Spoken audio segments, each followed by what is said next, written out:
Welcome to the Product Boss Podcast, where we help product-based businesses grow their sales and improve their strategies. Hey everyone, I want to introduce you to my co-host and biz bestie, Mina Kumlo-Sita, an Amazon guru that has built a multi-six-figure product-based business. And introducing the other half of the Product Boss, Jacqueline Snyder. She has helped launch and grow over 500 fashion apparel and accessory brands, even one of her own. And together, we share our inventory of secret weapons that will help you dig deep and do the work it takes. Are you ready? Let's build together.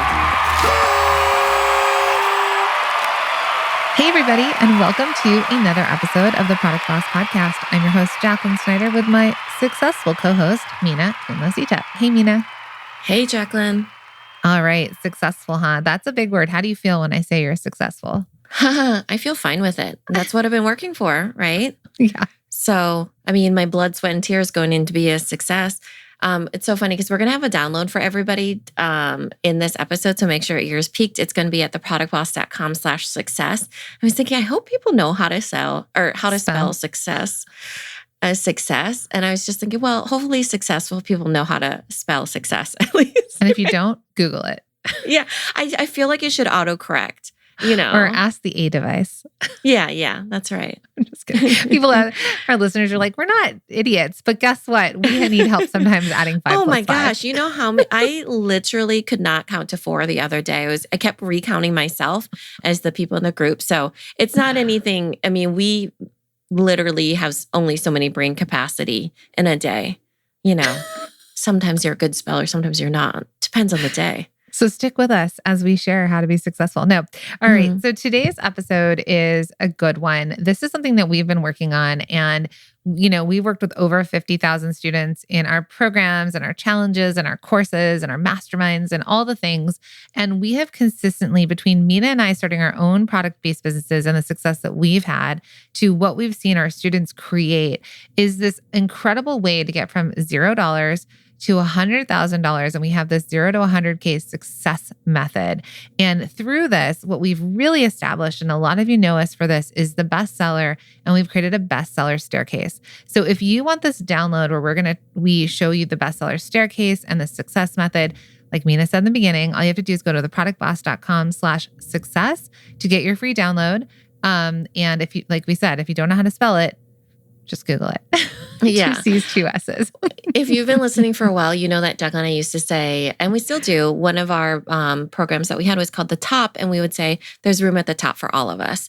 And the staircase it reminds me of kind of the hill that I would see, all of us as product entrepreneurs on. And it would be like getting to the top, right? So there's the first step, and then we'll share that with you. And then going upwards, there's the second step that stacks on top of it, of course. And then the third step. And then it just makes it easy because you're going up to 100,000 and you're just kind of like stepping your way up to the top.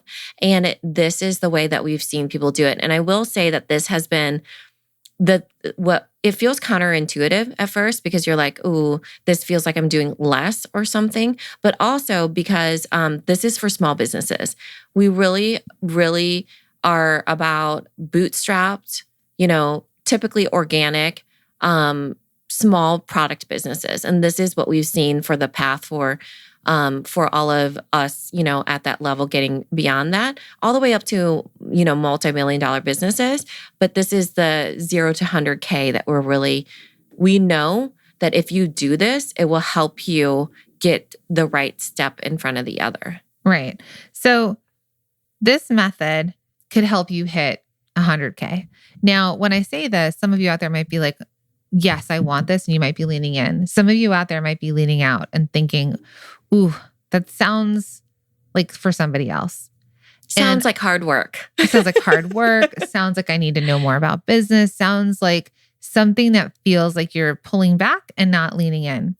I want you to take a breath and I want you to lean in, because we said how to get to 100K, but whatever your financial goal is, right? Whether it's you just want to consistently bring in an extra $2,000 a month to help your family out, right?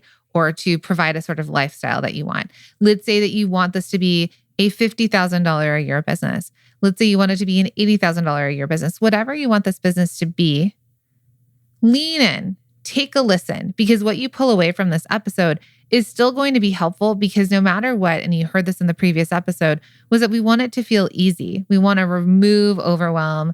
We want to remove that fear factor to growing business and the unknown, because we've been there. Mina and I are bootstrap businesses. We've both started multiple businesses on our own.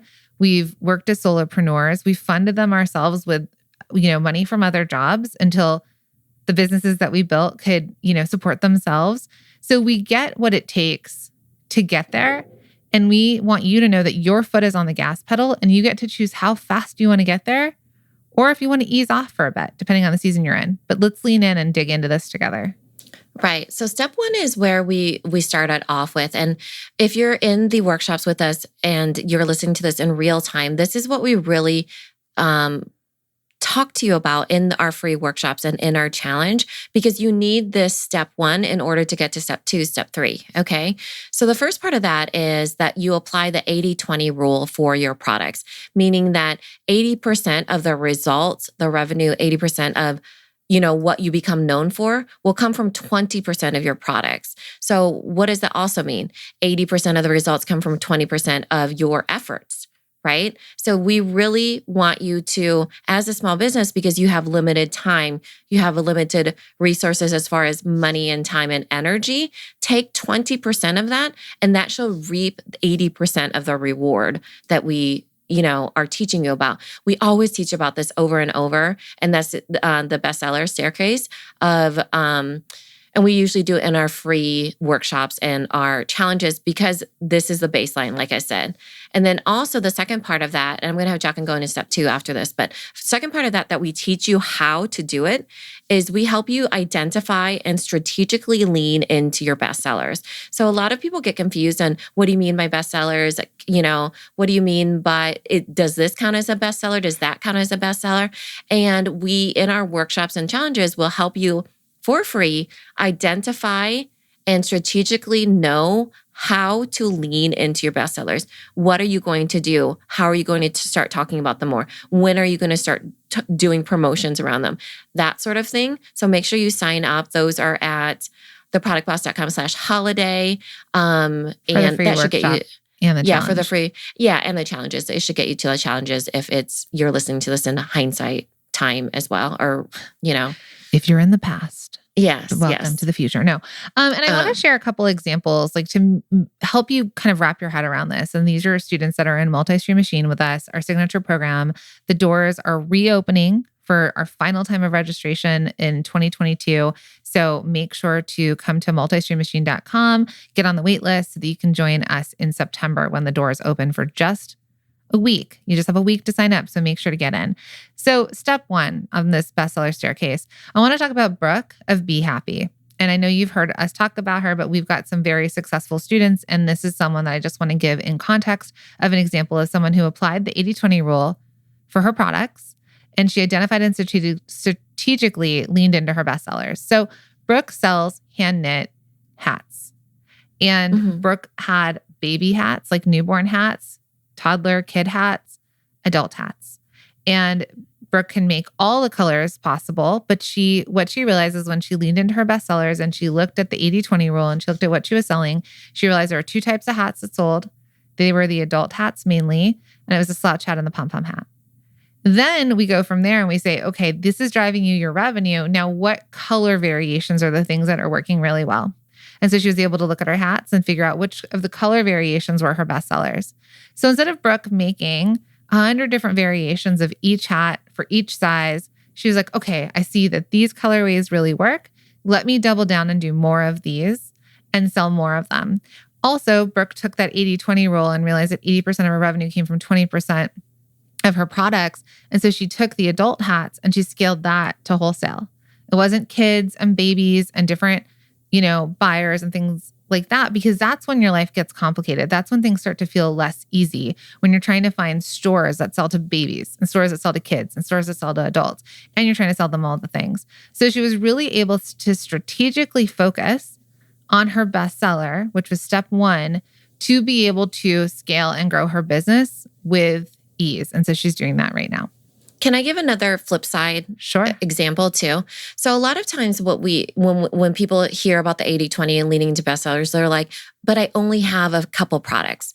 We ran into this with Erin of Simple Purposeful Living, also with Sarah Wagner of Heartland Lettering, right? They don't know if it's enough, for example. So they think in their minds, okay, so for example, Erin, she had her meal planner. She had other things, but she had her meal planner. She has notebooks, she has checklists, that sort of thing. But she had her meal planner and she's thinking, but will that be enough to reap the 80%? Is that enough to get me, the 20% of my products, even though I only have like, let's say, she maybe has like 4 products, her main one being her meal planner.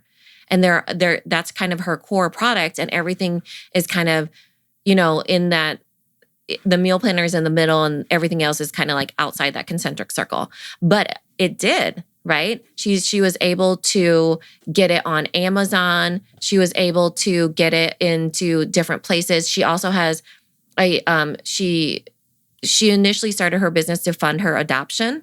She adopted her son. And then now her whole family, they have a small but mighty team, but it's just her family, right? So they work with her in production and everything. So in her case, yes, it did. The 20% did reap the 80%, and it didn't take an extensive line. You're not having to eliminate that much in that case. Also the same with Sarah Wagner. She took a few things and she scaled those, onto Amazon and onto influencers helping her sell. It wasn't that. I think a lot of times people are like, ooh, but is this enough, or can I do that? Yes, you can, especially to 100,000, because you're you're identifying it first, not telling yourself, oh, I need more, or this isn't enough, and I need to, apply the 80-20 rule that Jacqueline and Mina told me, but I don't have enough products. I don't have 100 products to look at. You don't need 100 products. You look at what you have and you identify and you strategically lean into your bestsellers. So that way, okay, this will give me the results that I want. And it's only from figuring out what my core line of products is. Right. Absolutely. So I hope that makes sense. So moving on to step 2 in the bestseller staircase is what we say at this point is that we want you to streamline and scale your profits with the right pricing. Because so many times you, my friends, are underpricing your products, right? Or you're thinking, well, what will the market bear? Or my competitors on Etsy are selling it for this. There's no way it can be the higher priced item, right? A lot of times we're racing to the bottom versus setting the price standard, but also at the right margins. So this is when you start to be able to streamline and scale your profits with the right right pricing. You also can create a solid foundation of systems for your bestsellers. So let's dig into that a bit more, Mina. Yeah. So now that you've identified and strategically discovered what your bestsellers are, how do you make more money? Well, from our last episode, it's not from more work. It's from looking at, okay, now that I know that these meal planners are making me more money, how can I make sure that I streamline and scale my profits? Well, profits are all about margin, like what Jacqueline was saying, right? So you need to make sure that your expenses stay low and your profit and your pricing stays high. So you're not just busy, but you understand, okay, this is making me the bulk of my money. How can I really streamline and scale this to be super profitable? The other part of this has a lot to do with systems. So if you can build your systems around your bestsellers, your life would just be immensely easier because your production team knows what to do, your shipping team knows what to do, your hiring, what to do, all those different things that if you build systems, your photographers know what to do, all of that, you're able to really create a solid foundation around your bestsellers to make it more profitable and more easier. It comes easier. So once you've identified and strategically leaned into your bestsellers from that step 1, now you're looking at it and you're really understanding the nuance of being a business owner. Oh, okay, this is going really well. How can I really think about the time, right? The time and the money that I could save and scale in this case. So that's step 2. That's really what it's about. So a couple of our students I want to just talk about here with multi-stream machine students that have used these steps and that are successful and are either approaching 100K, have hit 100K or past 100K. One person I want to talk about also, superstar in the community, is Suzanne of Three Best Bakery.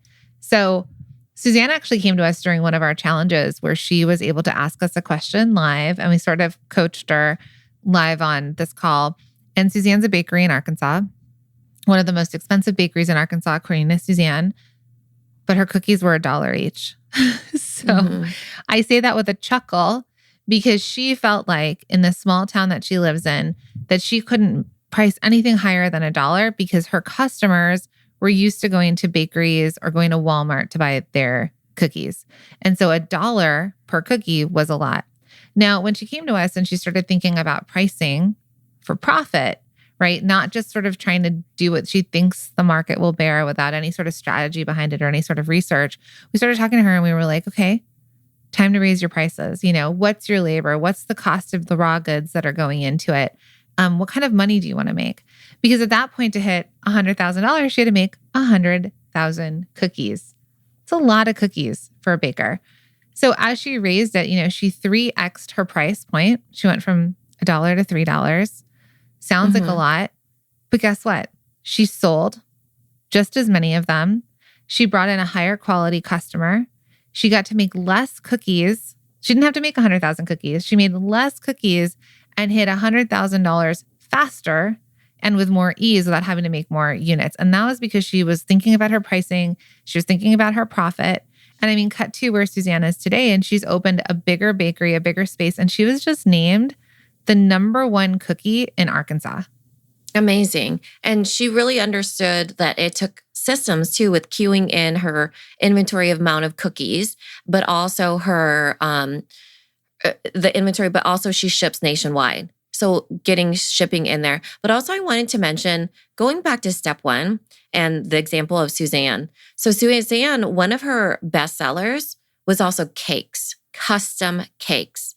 Now, if you're thinking about effort and you're thinking about the 80-20 rule, we teach you this in the workshops, it wasn't going to be her custom cakes that was going to be able to go to step 2 with her. Because step 1 of her identifying, yes, my cakes are my best seller, but they require the most effort, the most expense, the most time, the most, woman power in order to get that 80%, right? So it doesn't make it be the bestseller in the version that we're trying to say here. So when she gets to step 2 and she's scaling the profit, now she can scale the profit on a cake, but imagine if she could do that with the cookies, that the whole thing ends up being very aligned with her in how she wants to grow her business, right? Because she did want to ship nationwide. She did want to become known as, this bakery in Arkansas that really could ship anywhere with these delicious smash cookies that she has that are beautiful that you can gift, your loved ones with or eat during the holidays. Or eat on a weekend or a weekday. Yeah, whenever. Or anytime. But, right. And that's a good point because a lot of times, and this is what we teach inside of the workshops. And so jump in at theproductboss.com/holiday if you still want access to all of these amazing for free trainings. But this is why we talk about this. And it's so important because, and you will hear us talk about it forever and ever, is because we know that this can be easy. We know that there's a method that we have created and established and proven time and time again that will create ease and an easier way of you getting there, right? We want you to get to your first 100K. And then once you pass that 100K, you get to choose. The sky is the limit, right? Yeah, we have a business that we help build to $10 million by using our bestseller framework. 50,000 students, Yeah. And when we're telling you, we're giving you a staircase, we know it's proven. It's gotten so many students all the way up to 100,000, well beyond that. And this is the what you need to do. So we're sharing the 3 steps with you. If you want to know the how, if you want to know how to price, if you want to know how to set up a good system for shipping, for inventory, for photos, if you want to know how to do any of those things, it's in Multi-Stream Machine, which is our signature program. So if you want to know how and to take the other step beyond step 3 that we're going to go into now, that really is how we teach you. We're teaching you what you need to do, but if you need the extra help of how, we're here for you as well. So Jacqueline, what is step number 3? So step 3 has 2 more things inside. So it's create multiple ways to market for visibility to get more eyes and referrals. and then create multiple ways to sell for consistent sales revenue. So let's dig into that. Now, this is something that we do. We teach inside of Multi-Stream Machine. It's something really big that we're talking about, especially in this season with the economy doing what the economy is doing and spending habits and consumer buying habits and all the things, is that we really want you to think about multiple ways to market and multiple ways to sell. But another word for this is diversification. Mm-hmm. It's not diversification of the product. It's diversification of where people can find your product and where they learn and discover about your product. And how you're talking about it. And how you're talking about it. So we can go back to Suzanne and her smash cookies. Let's use that as an example. Okay. So Susanna is a brick and mortar, 2 now in Arkansas. But when she first started with us, she had her 1 brick and mortar. So foot traffic was one of the ways that she got marketing. Word of mouth. Right? Word of mouth. That sort of in-person feel. And Suzanne was spending a lot of time on Instagram. A lot of time, right? Everybody raises hand. And everyone says, wah, wah, wah. But she was spending a ton of time on there, creating content, following all the things that we teach, creating all the things. Now, she was having results from that and people were buying from her nationally, but it wasn't with that ease of what she wanted. So let's just talk about visibility, right? So it wasn't with that ease that she wanted, but she was still doing it. She was still showing up. She was still following the rules that Mark Zuckerberg had presented to her. Now, what she did though is she was like, okay, I've got my bestseller, which are my smash cookies. I know these smash cookies have the right profit margin now because I have the right profit pricing. I know what people want and what they want to buy. So where does she take it? So then Suzanne decided that she was going to try TikTok, for example. Mm-hmm. But it wasn't just TikTok, because I know we talk about Suzanne and TikTok, but it was Suzanne and TikTok and collaborations on TikTok, because she started collaborating with comedians on TikTok. They're like basically brand ambassadors at this point. I didn't know that TikTok was like really big on comedy stand-up. Apparently that's the case. And she started, well, I mean, there's lots of things, apparently podcasters too on TikTok, but she really, but she also showed 2 things, right? She didn't willy-nilly go into TikTok. You know, she thought, okay, how am I going to do this? Well, I'm going to test and try TikTok, but also I'm going to test and try collaborations on TikTok as well. So that was just, I want to put more context in there. Yeah. Context of her moving to TikTok. Right. You know? So she went on there and she started doing amazing videos. She actually did her sugar cookies as well, where she's flooding the sugar cookies. She started to see virality. So this is another thing with your bestseller. She also understands her best-selling content. And when I say that is, you know, flooding these cookies and then the slow down and the speed up of like her cookie views of how she makes the cookies, to go follow 3 Best Bakery on TikTok to be a part of this amazingness and then go support her and buy some cookies. But she saw what was working. And she even took what was working on TikTok and then she moved it over to Instagram. And while it gets traction, it doesn't get by far the traction that she gets on TikTok. But she went with her bestsellers. She went with the things she wanted to sell more of.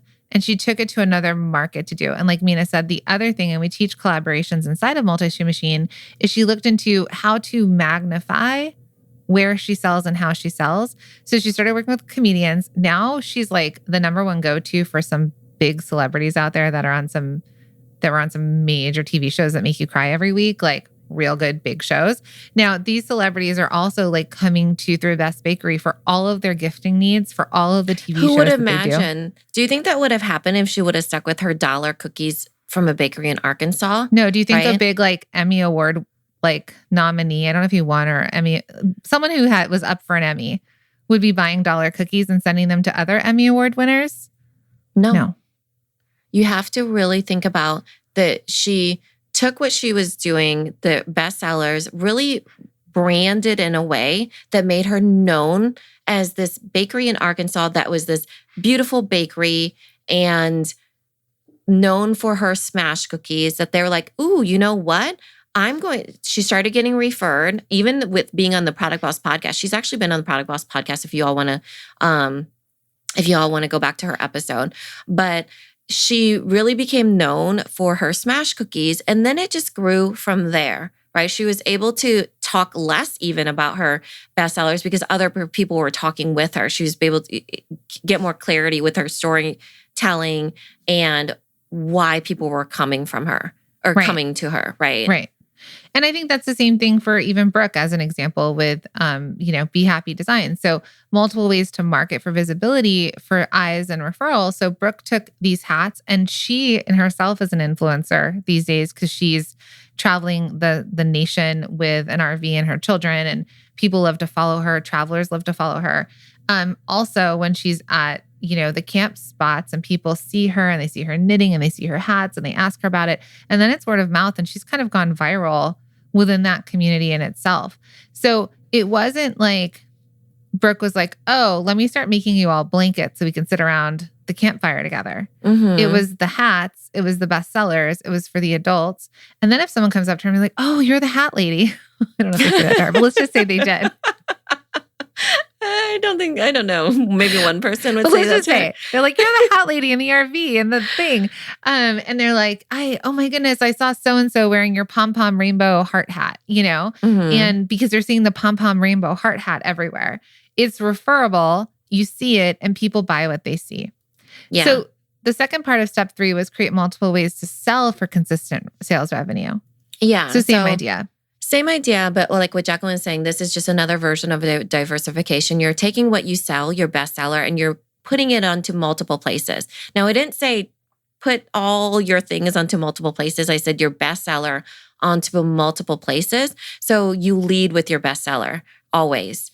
And the reason why we say create multiple ways to sell for consistent sales revenue is because a lot of us know that if you have all your eggs in one basket, then that is the opposite of consistency. Because if that gets knocked out from under you, you become a very unstable, business that is not consistent at all because you're too dependent on one revenue stream.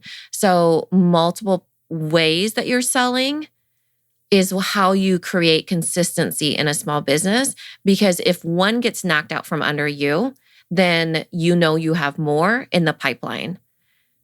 And then also you're not having to, take care or manage 100 different products on 100 different places to a whole bunch of different audiences. That's the hardest way to do it. Yeah. So when we talk about diversification and using our bestseller, staircase and this method from 0 to 100K, we've seen businesses time and time again, thousands of businesses that have identified their bestsellers and they've grown their business without having to make all the things.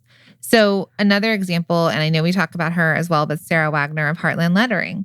Sarah is an Etsy seller. She still sells on Etsy. She makes tumblers and custom made tumblers, and she was making bottles like shampoo bottles, soap bottles, and they were custom made. And when she joined Multi-Stream Machine and she leaned into this bestseller method, she said, okay, what are people buying that's easy for me to scale?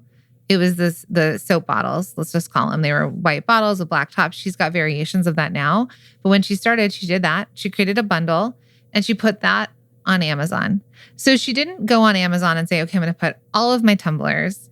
I'm going to put every single bottle I can ever come up with on Amazon. She took the white bottles with the black tops with 3 different, words on them, put them up there.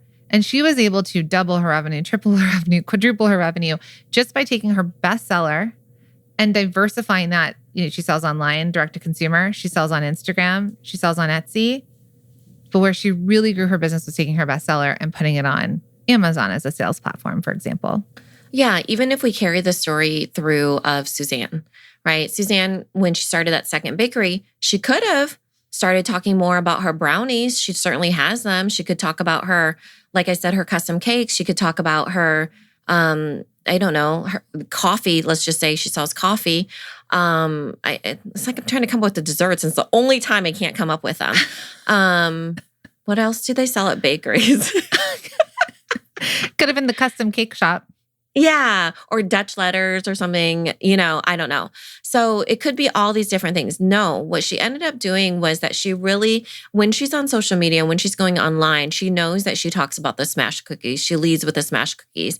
She also, leads with cookies in general, right? Cookies. So like the flooding of the cookies, and she leads them in a certain way. She's not talking about all the things everywhere to everyone. That makes it really, really hard for a small business to to ever get known for anything.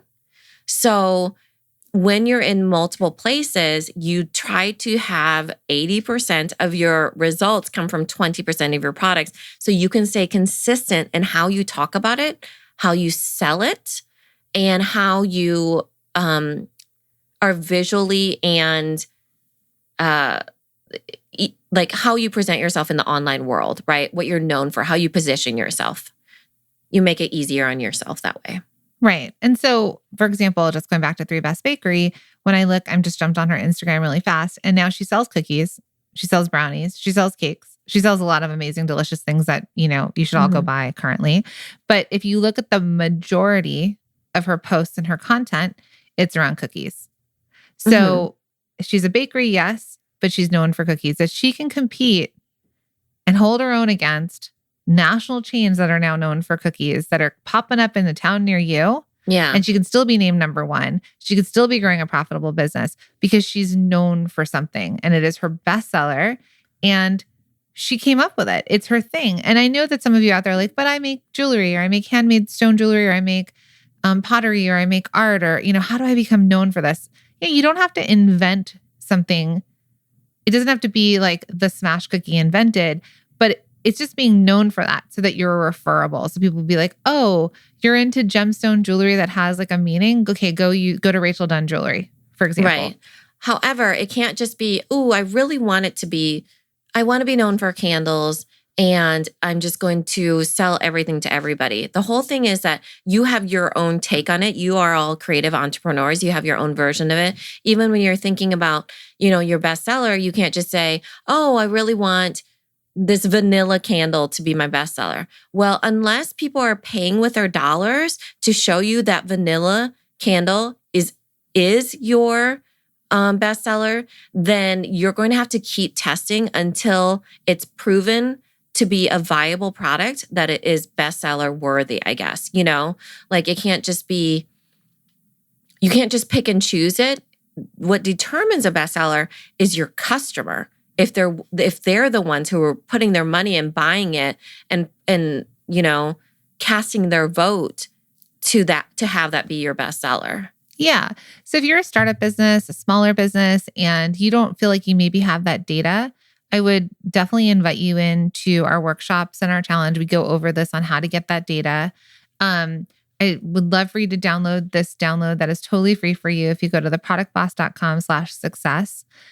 And it's going to help start you to step that way because it's data. Like Mina and I are high fact finders. We really look at data and data is the thing that's going to tell you, like the numbers don't lie.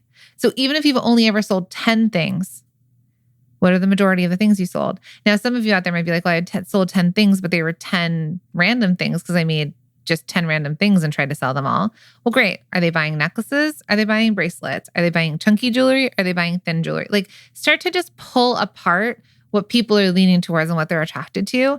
And when you start to be able to identify that step by step, then you could start to make more of those and try and sell more of those and really get the true data.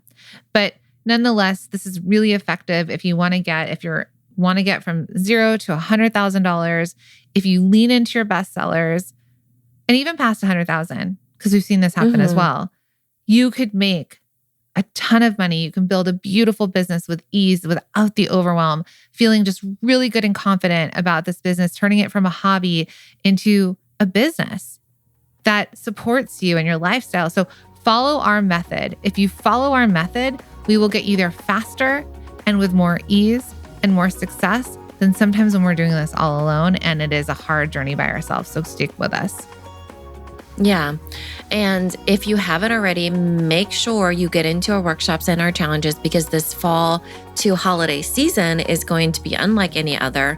And we are here for you to help you through it with methods like this that really can change your life and change your business. So again, that is theproductboss.com/holiday. And you can get the link in the show notes as well. To join us in the workshop. See you in there.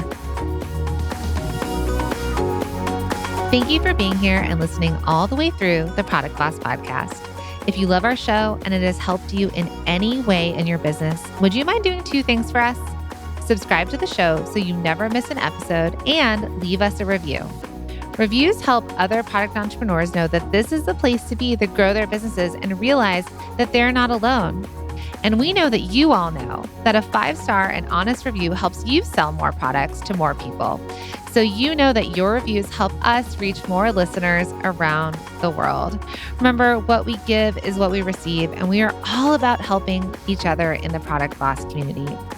We are all in this together. We would be so appreciative of you if you could take the time right now to subscribe, leave a review, and even share this episode on social or someone you know so we can impact more lives. And remember, subscribing means that you will get notified each time we release a new episode so you never miss a thing. You have helped us grow and climb into the top 10 of all marketing podcasts, and together we can keep climbing. Thank you, friends. And remember, there is room at the top for all of us.